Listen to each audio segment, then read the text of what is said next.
Skillful AI is a complete, accessible ecosystem of AI tools. Anyone can come in and either find the kind of tools that they need, or they can easily create them and even monetize them if they wish to.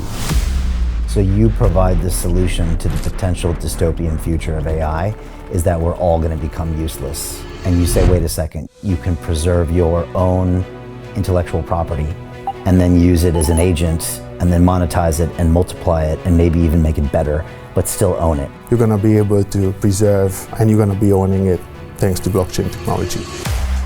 So they can plug and play and build anything they want to do in this decentralized way. You can think of it as what Wix did with website building, or what essentially Canva did for graphic design. Same frictionless experience.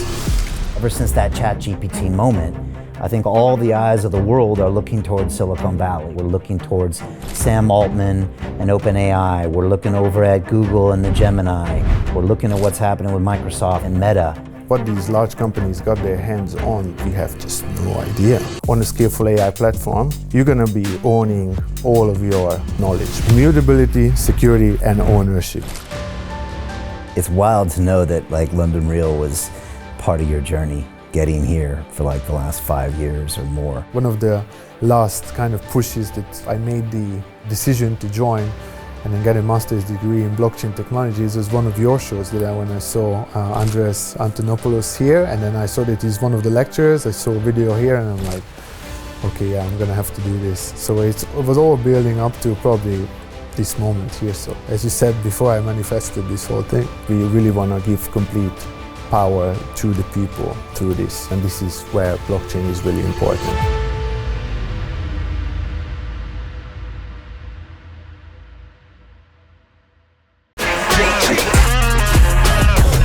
Hey, I know investing in crypto is scary. It takes a real leap of faith because there are so many scams, rug pulls, and bad actors out there. It's a dangerous business, which is why 95% of people lose all their money. Well, that's why I created the London Real Investment Club, so you can access the hottest deals on the planet and use the crypto bull market to create the generational wealth that you deserve. Join my team of over 100 people from around the world that are making millions of dollars behind the scenes investing in blockchain, AI, Web3 games, DeFi, Bitcoin, and more. Don't miss out. Click the link below to book a call with one of my team now. But hurry, this bull market will end soon. I know investing in crypto can be scary. That's why you gotta join the investment club. Pull the trigger. Let's do this.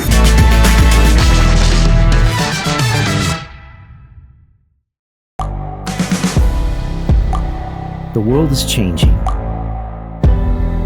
Inspiration is everywhere. It has never been so easy to connect, share, and bring people together.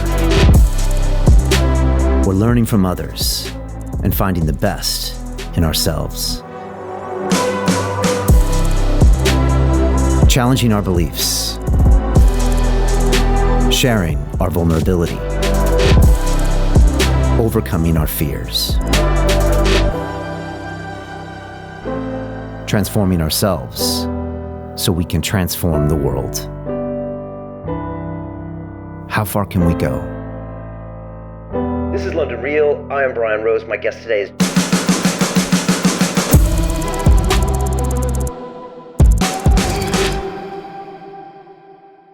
This is London Real. I am Brian Rose. My guest today is Zoltan Prokai, the entrepreneur, innovator, and artificial intelligence expert. You are the co-founder and CEO of Skillful AI, a groundbreaking personalized AI ecosystem that provides a decentralized way of harnessing the benefits of the artificial intelligence revolution. Your mission is to democratize access to advanced AI technologies, ensuring that powerful tools are available to everyone to provide a more inclusive technological future. You believe we are in a critical transition period where AI is poised to profoundly impact our lives, and you've emphasized the importance of addressing user issues like censorship and the misuse of personal data during this pivotal time. Your vision is to close the existing gap in the industry, creating opportunities for all to participate and thrive in this rapidly advancing field. Zoltan, welcome to London Real. Thanks for having me.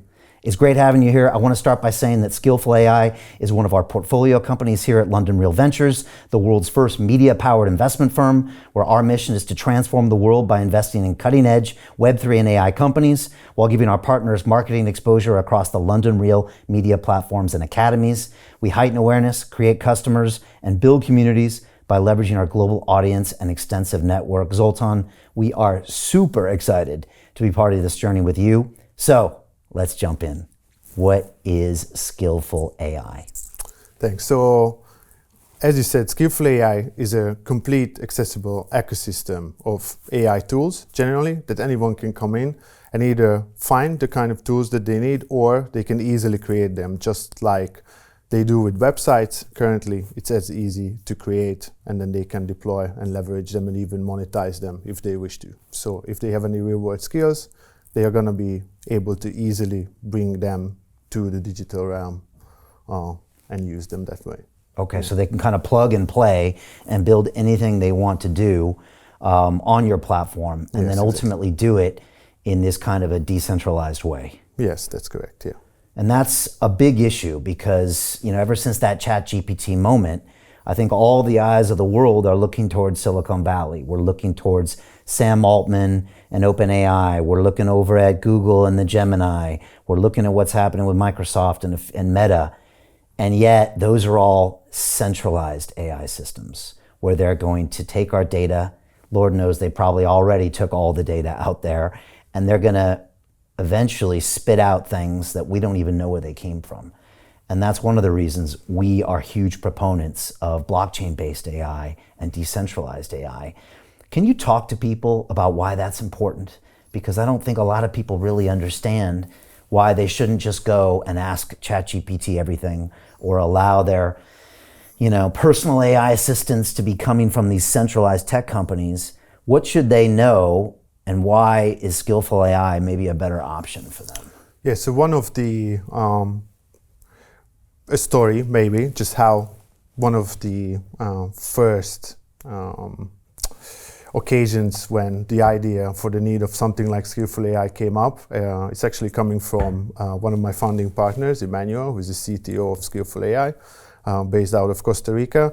He's a long-time developer. It's probably close to 10 years in the industry, worked at Intel, Apple, and obviously had the ChatGPT moment for the whole industry, and all of them were kind of using it as well. And what they found is that their productivity increased dramatically, like 2, 3, 4x, but at the same time, those models are kind of learning in a centralized way as well. So even as a developer, just like with any skill that you might have, whether if it's marketing, whether if you're using a ChatGPT to write a certain copy in your style and you're kind of iterating on the outputs by putting it back, it's kind of learns from you and essentially, kind of giving your knowledge away at some point as well. So one of the solutions that we are bringing, that once you create an AI assistant or agent on a Skillful AI platform, you're going to be owning all of your kind of knowledge, what you bring in, even if how you calibrate it, how you set up all the skills and all the strategies that the certain assistant will have to use, whether it's be marketing, whether it's be, an outreach campaign, whether if it's, let's say, sales, and there's two very different kind of sales. Let's say you are like car salesperson and real estate. There's different kind of tricks and tips, and what you have to kind of learn over decades if you're in the industry, like what questions to ask, what are the kind of buttons to push. So all of these little nuances, you're going to be able to kind of preserve, and you're going to be owning it thanks to blockchain technology as well. So That's going to be, all of those weights will be stored on chain. So Emmanuel, your guy in Costa Rica, his productivity went up, but he soon realized that he was training the model, and that some of your proprietary intellectual property was going into the model, and maybe your competitors could have benefited from that. Yeah, that's absolutely correct. It's went to a length that at some point some of the developers even stopped using it, as I heard. Really? Yeah, and some companies even banned using it, as it was just in the news as well, and it's probably for the same reason. It got access to data, and as you're iterating, obviously want a better output out of them, but you're kind of giving away your craft, essentially. Right. Yeah. There's that old saying that if you can't tell what the product is. You're the product. Yeah, exactly. Right? It's that classic Web 2 model, and you guys are in Web 3, and you're thinking, wait a second, we're still back to that same old Web 2 paradigm. Yatsu of Animoca Brands, who's been on the show many times, calls it digital colonialism. We give away our information for free, and they sell it back to us. It's kind of a dig at the old British Empire, where we would basically go to these countries, like India, take their cotton, bring it back here, and sell it back to them in terms of shirts and in terms goods. Of product, And meanwhile, these people don't have anything. They're giving up their raw resources. They're paying money for these things, and you're just kind of getting jacked both ways. That's what centralized AI is doing right now, isn't it? Yeah, essentially.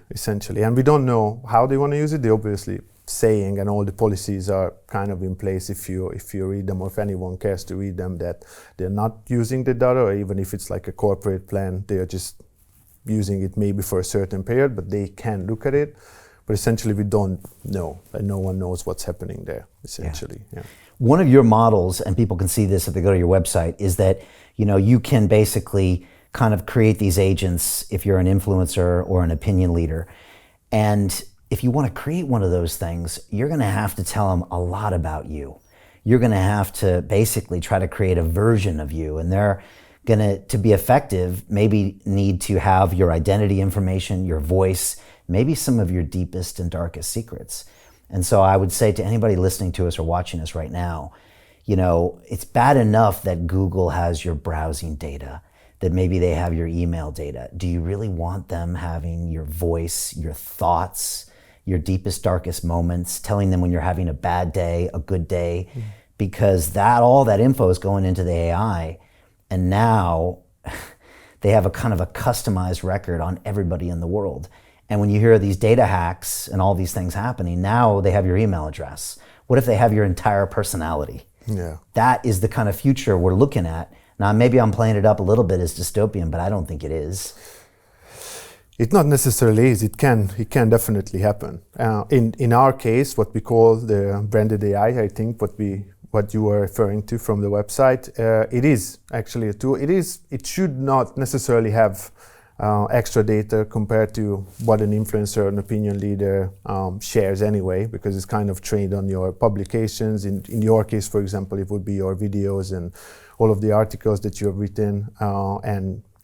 For example, some of your followers or viewers could chat a version of you asking questions about, I don't know, episodes back to, 10, 12 years now, something like that, even more. But yeah, it could definitely happen, and we just don't have any control over it. So yeah, this is what we are building towards and trying to solve. And also the skills, as I mentioned, that's a very, very important part of it, because if you are just using a centralized AI, essentially, this is the kind of playbook that can end up making people redundant in a way. So if you spent in any industry, you learned your craft over several decades, and sometimes it's just a few sentences that can either win a deal, win a customer, or something like that you kind of built up over decades, and then we can help people preserve that. Right. Yeah. Okay. I see what you're saying. So say you're Grant Cardone, and he's known for selling real estate, right? So Grant starts using ChatGPT to try to help him, optimize his stuff and correlate his stuff. Meanwhile, all that knowledge is being drained from him. And it might start showing up in my search when I say, I want to sell this building, what do I say? And you go to him and say, look, we're going to allow you to own that data. You can customize it and build something, but you'll always own that on your own, piece and blockchain, and you can prove that. And that's how you retain those skills. Yes, exactly. And just in addition, if Grant in this case decides to share that with other people, let's say he's making an addition of 40, 50 of these, and you would like to use that, he can also, he's got a way to monetize that further as well. License that thing. Yeah. Okay, nice. And that's why you call it skillful AI?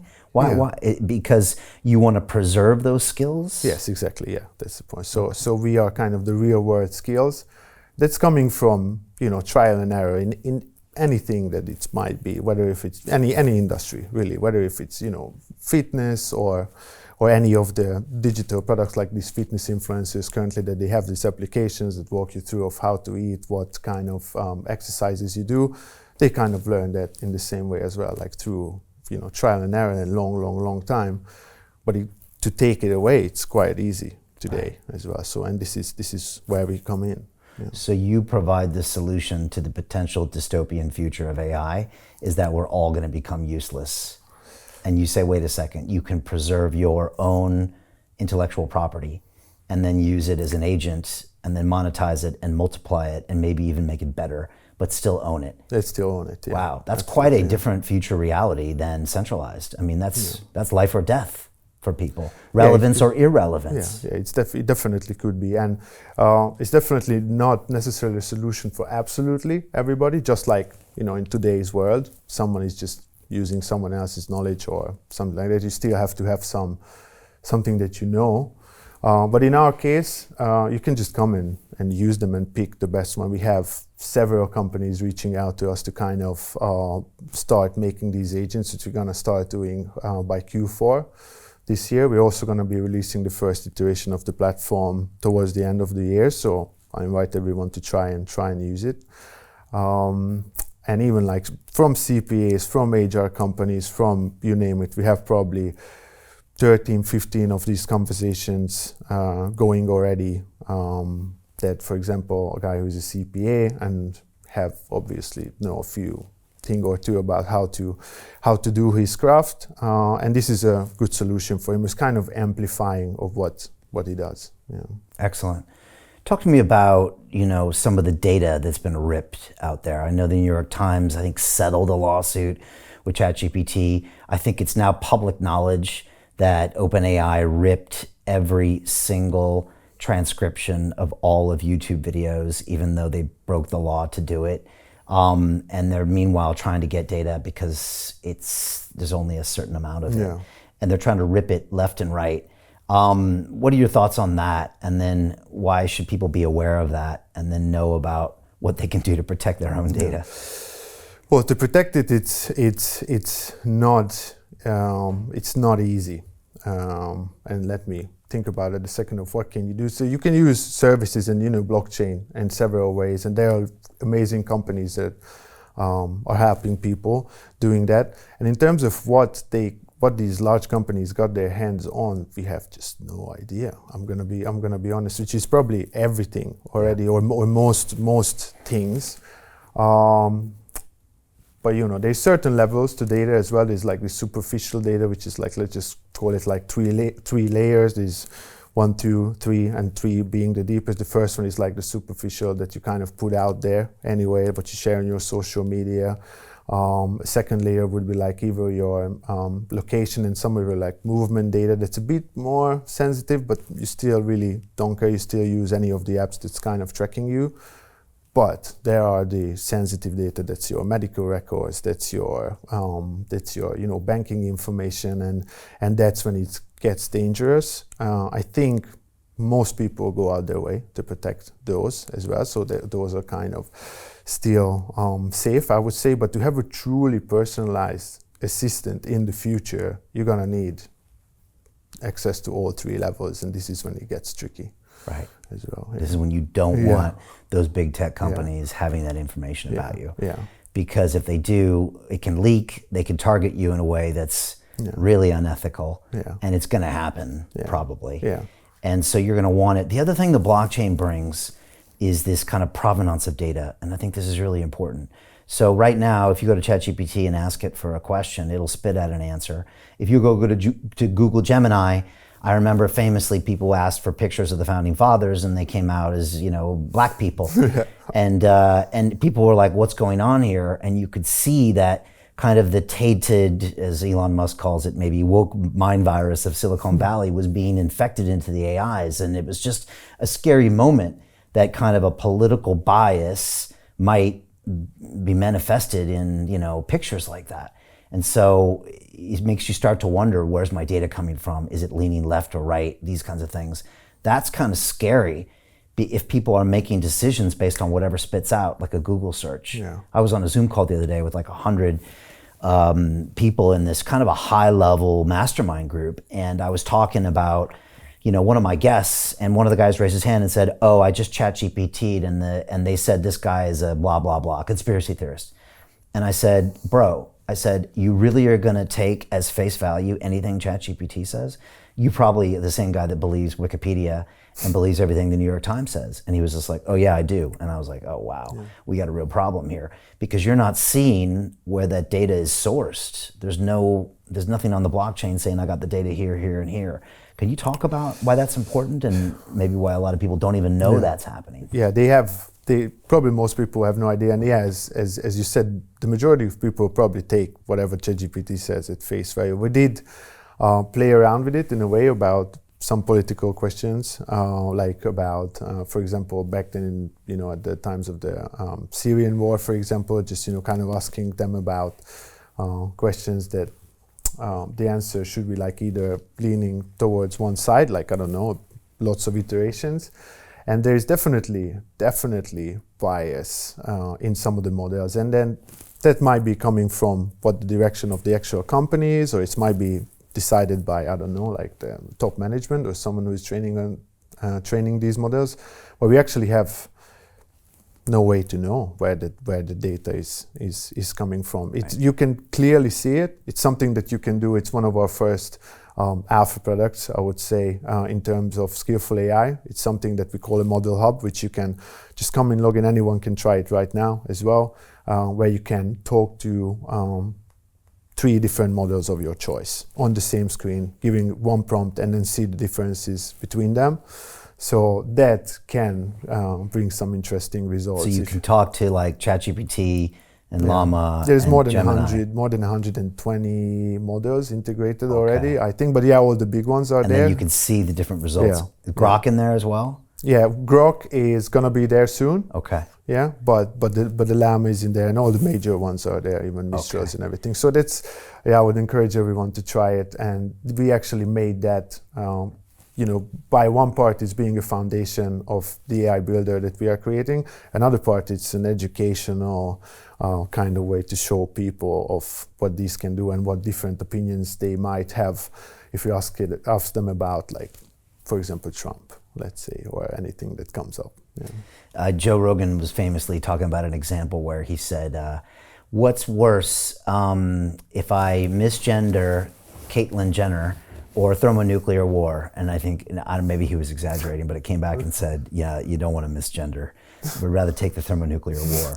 And look, whether it's true or not, I think it just highlights maybe the alignment or the priorities of some of these models. And again, they're going to make these decisions based on how they were trained. And I think it just shows that these biases are real. And if you are concerned about them, you need to have something like Skillful AI, where you can at least look at the different types, you can see where the data is coming from, and then ultimately keep your data private, right? And choose where your AI is coming from. Yeah. And another thing about what you do is you bring in all sorts of models. Yeah, exactly. Right? Yeah.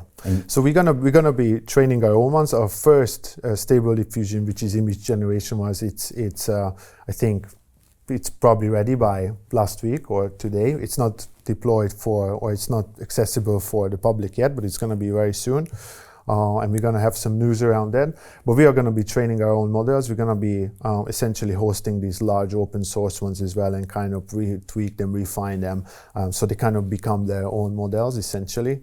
We are, like a much smaller company than one of these like large AI companies, so we don't necessarily have the resources of hundreds of millions of hardware to do everything from scratch, but we're going to be able to do that. And essentially, we're going to be aggregating all the tools that we think that they are useful for one of the users. So that's meaning all of the models that are out there, whether if it's through an API, so it's a closed one now, or open source, and we're going to be hosting them as well, but also all the other integrations, your payment gateways, you name it, whatever applications. And essentially, you're going to be able to build these agents through that way. So you can pick your base model. We're going to be giving recommendations. In many cases, it's not the best way to use one of these large models because of, might be latency, might be price, because when you are talking to OpenAI and it's not a mini, let's say it's the original 4.0, it's a large model to run. You don't necessarily, it needs a lot of compute, for example. And then most of probably 90% of the tasks, you can get away or get a really, really good result with a much smaller model. So they're going to be able to pick that, and we're going to make recommendations and then pick the skill set, personality, the strategy it uses, even generate images for it, kind of pick the whole personalities and just build it block by block.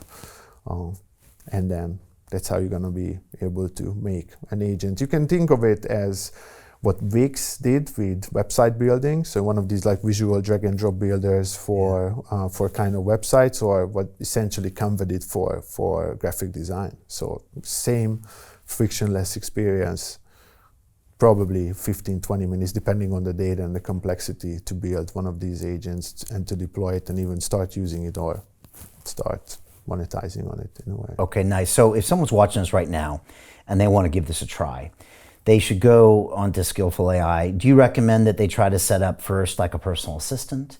Do you recommend that they maybe try to make a version of themselves, maybe? Mm-hmm. Whether someone's a huge influencer or even a little bit, can they try to plug that in as well? Can they then create like customized agents? Because you talked about all the payment gateways and stuff. What's the best way to start, do you think? The best way to start is to, right now, just to keep an eye on us, it's probably when we're going to be making this available, and we're kind of going to be rolling it out gradually, but when the full builder is going to be functional, it's mid Q4, I would say, or early December, something like that. And if anyone's following us, so just make sure you keep an eye on Skillful AI, and they're going to be knowing about what's happening with us. But I would say, obviously, this is a long process to get to that complexity where you can even, create your face in 3D render even, or everything like that. So a few steps before that, but a general assistant, even something that helps you navigate through the market, something that helps you doing maybe education. It's something like, for example, something similar that you do in terms of like some of your DeFi courses that could be built by then. It's one of the examples that be used already internally. So you could do something like that. Nice. And then we go from there, yeah. And you go from there. And where do you think this goes? Like, what do you see this becoming, over the next year, 2 years, 3 years?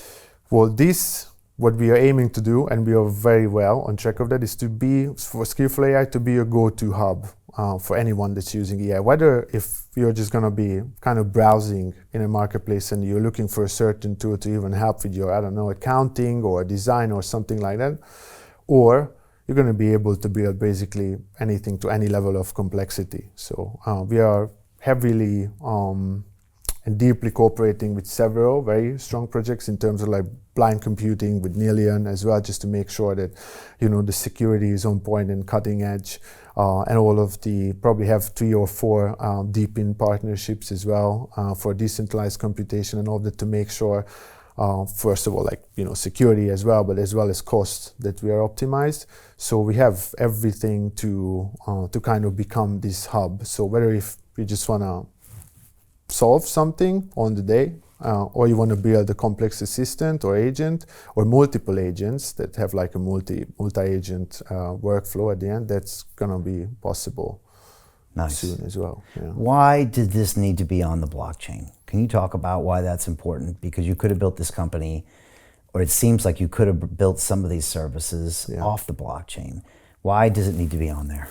Okay, so what Web3 did, in our opinion, is they kind of attacked the whole kind of stack of AI with blockchain. So if you think about it just by the infrastructure, its GPUs and everything, and there are some good use cases everywhere, and where blockchain comes in is first of all immutability, security, and ownership. The ownership is very important, and that's a good way how we can kind of automatically incentivize people as well. But the ownership is the most important part, I think, and then you can have complete, first of all, privacy, but also ownership of your data as well. We could have built it. There are solutions as well, and there is another component to this, is that the Web3 community is somewhat more open to this and more aligned with the idea that we have, because if we were doing it completely Web 2, that would mean a completely centralized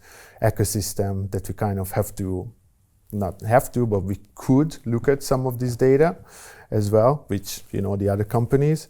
And one of the main differences is that we really want to give complete power to the people through this as well. And this is where blockchain is really important. So, you know, even if we don't want to be, are never going to be malicious actors, but we cannot even be.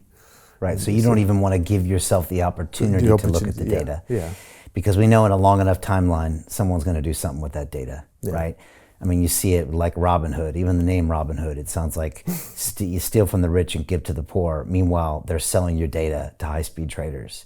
That's how they make money. And they do that because they cut margins and slash and burn everywhere else, and then what do? They're like, we better sell this.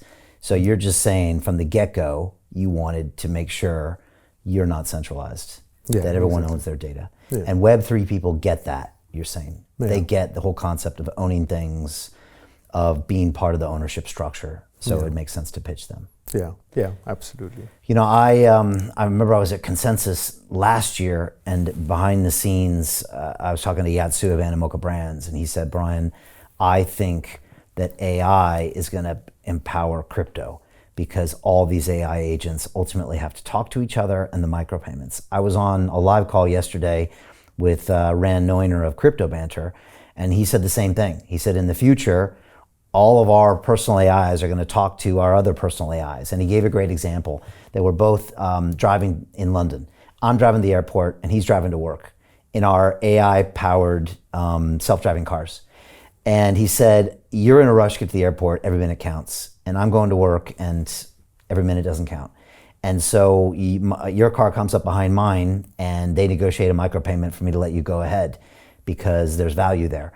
And he said that could never happen in a fiat currency, in a Web 2 system, but in crypto that can work beautifully and seamlessly and globally and transparently and all of that good stuff. And it's a simple example, but it maybe is a really good example. It is a very good example, I think, I never heard that before, but it is a really good example. Right. Yeah, that could happen easily. And so do you think that the future of AI is going to have to point right back to blockchain, because all these AI agents are going to have to communicate? If they have to communicate, that means they have to exchange value. And also that's probably micro payments, which can't really be done at scale in a fiat world. So do you think it ultimately comes around to blockchain? Because a lot of people, if you ask Sam Altman that, he might say no, although he might admit that it's probably true. Yeah. But the Google people wouldn't admit to it. But do you think ultimately it comes back? Yeah, ultimately I think it does. And then also there's going to be not a fork on the road, but two kind of ways that we can go about it. There's going to be these large centralized models, and even Mark Zuckerberg was talking about this when the recent Meta launch as well, that their vision is to have millions, hundreds of millions, even billions of agents on the long tail. And I think you even had Dr. Roman recently as well, Jablonski, and even he said that probably the solution lies in like narrow, niche-specific AI, and this is exactly what we do. So there's going to be a large number of these. Is just what I'm trying to get to. Billions of AI agents. Billions, probably potentially even more than people are. We have no idea. Like even if everyone has just 2 or 3 doing different things, and then they're gonna have to be essentially transacting by talking to each other, just by validating data between each other. So it is a really good solution, and I cannot give you another one from the top of my head that could solve it other than blockchain. Right. Okay, so it should come back around. Yeah. You mentioned Dr. Roman. I had him on the show a couple weeks ago, and he can go pretty dark on AI, as in he believes that if you give an AI all the information, that ultimately it's going to optimize us right out of the loop. And he did tell me the same thing that you quoted, is that the future for him was this narrow AI. Allow them to work on this biomedical solution, allow it to work on this, allow it to work on this narrow AI. But he said if you're going to give them all the information and go for this AGI, he just thinks it ends. He's a very frank guy. Where's he from originally? Eastern Europe. Yeah, he's probably Eastern Europe. I don't know if he's Russian, to be Maybe honest. or Slovakian. I don't know. Something like. Yeah, I'm not sure. He's in America, but he just says there's no two ways about it. They're going to optimize this out. And if you say, oh no, we're going to align the AI, he's like, yeah, and then they're going to optimize the alignment out because it's inefficient. And like he just comes back, and it's very hard to argue with him. I've had some big names on the show to talk about this. I've had Mo Gaudet, ex-Google X. I've had Peter Diamandis. I've had Professor Hugo de Garis, who wrote a whole book called The Ardalek War. Obviously, Dr. Ben Goertzel, all these people going deep. And some of those outcomes, do seem possible. How do you personally deal with the dark side of centralized and AGI in the long run that says it'll basically make humans useless and then maybe even not here? Yeah, that's a heavy topic in general. We'll try to, I guess, get as much information on this as possible in general. It could be, potentially, there is a dystopian version of this, which, to be honest, we'll just try not to think too much about it, because otherwise we'd be just miserable all day. We're gonna have to trust, essentially, in ourselves as well, and that's something that kind of essentially blockchain could help, but there's a lot of work to do, and there's something that we really gonna have to pay attention to. It's really hard to confidently say that there's nothing to worry about, because we know how large companies deal with this in general and how they've been dealing with, for example, social media back then, and this is something that's like several magnitudes more powerful. So we are just dealing with it by not looking that far at the moment, but it could be potentially dangerous, I guess. And I agree with what Dr. Roman said as well, that probably in the near future, one of the solutions could be to have narrow, specialized, niche, specific AI. And also, some of what you're doing is to potentially prevent that, right? I mean, with Skillful, I can take my skill set and I can own it and build kind of a wall around it, right? And keep it to be mine, at least keep it longer than I would normally, right? Now, maybe I couldn't hold it in the long run, but you're actually providing a way where I don't get optimized out of the world, right? Yeah, absolutely, yeah. That's big. Absolutely, or maybe that version of you can keep working essentially when you are not anymore. That's doing the work that you've been doing essentially. In some cases, that's also possible. Right. All right, so we're going to have a Skillful AI version of me on our website soon, that when you come on, it'll prompt and you can ask me questions about anything, including all of our content, best Dan Pena moment, worst Dan Pena moment, all these things. And I'll be there. It'll start off probably as a chat, but then over time, as you guys progress, it'll morph into video, 3D video, audio, all that stuff. Yeah, absolutely. And then we will be monitoring it to make sure we choose the right model. And then we will own all the data, and we'll own my personality as well. So nobody else will own it. Yes, that's a perfect example, right? Yeah. And so I'm doing this for my company and also for my personality as an influencer. We could also do a version on my social media that might be slightly different. Yeah. And then I can be a version for my kids, right, as a parent, right? But you can do, I guess, all these different types of agents. You could be able to do that, yeah. Okay. Yeah, you soon will be able to do all of this, yeah. Okay. Talk to me about freedom of speech and censorship, because this is something that we unfortunately discovered back in 2020 when we were minding our own business, speaking our truths.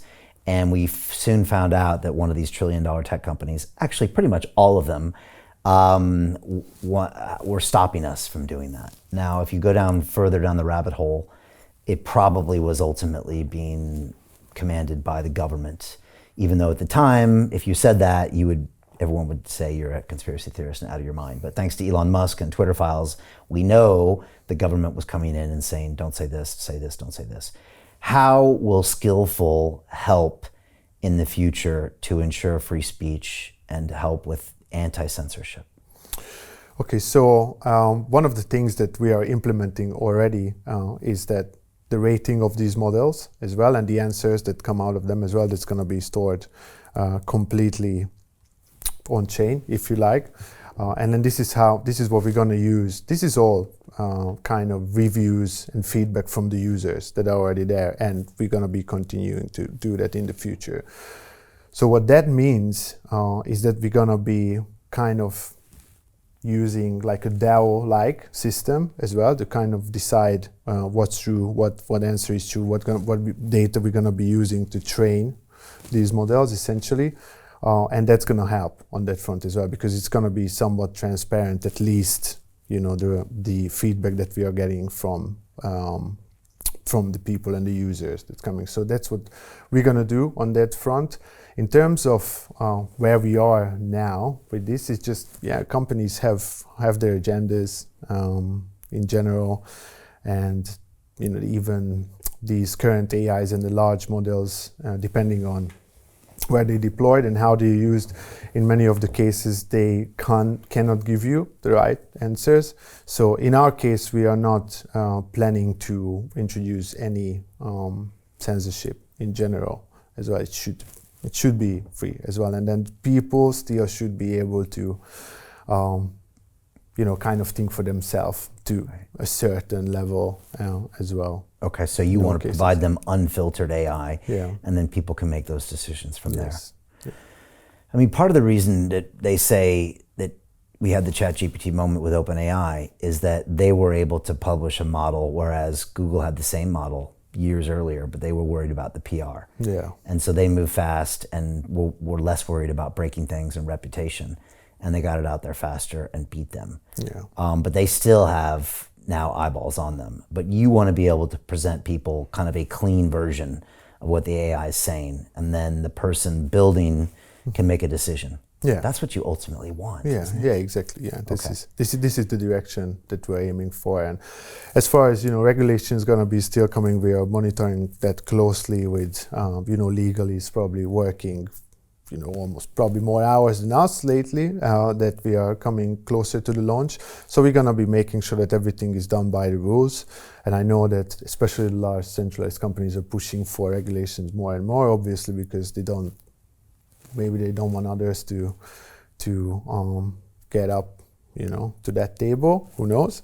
But we're going to be monitoring that and make sure that we comply with everything. But as far as we can, we're going to be making everything super clean in terms of censorship. Yeah. You know, Trump came out recently and he was criticizing Google heavily because I think on some basic search, not amount to even mention AI, when you type in his name, you were getting, you know, Trump rally, you were getting Kamala rally.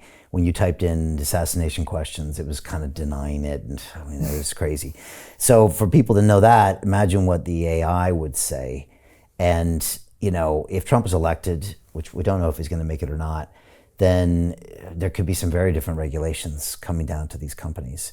And there still could be regulation in general. Some companies are begging for it, like Altman has. The Andreessens of the world will say, oh yeah, he's begging for it, but that's just because they have agendas in their own. And of course they do, and it also potentially hurts the smaller ones when they do that. Do you expect maybe potentially some backlash of big tech coming from Washington at some point? You mentioned the social media issue. If you get a certain type of government, you could really see people coming after those companies, right? Yeah, it could happen. We don't know what's going to happen when the election comes, but we are ready for kind of all scenarios here as well. So that's going to be, you know, that's one of the reasons why we're not going to be looking at that data. We're not going to be owning that data. It's going to be belonging to someone else. We're just providing all the tools, you know, and then everything that's kind of allowed by legislation and rules, we're going to be doing on this front. And what comes in regulation, I think it's going to be really hard for them to get their head around it, regulators in general, like, you know, what is it? To continue watching the rest of the episode for free, visit our website londonreal.tv or click the link in the description below.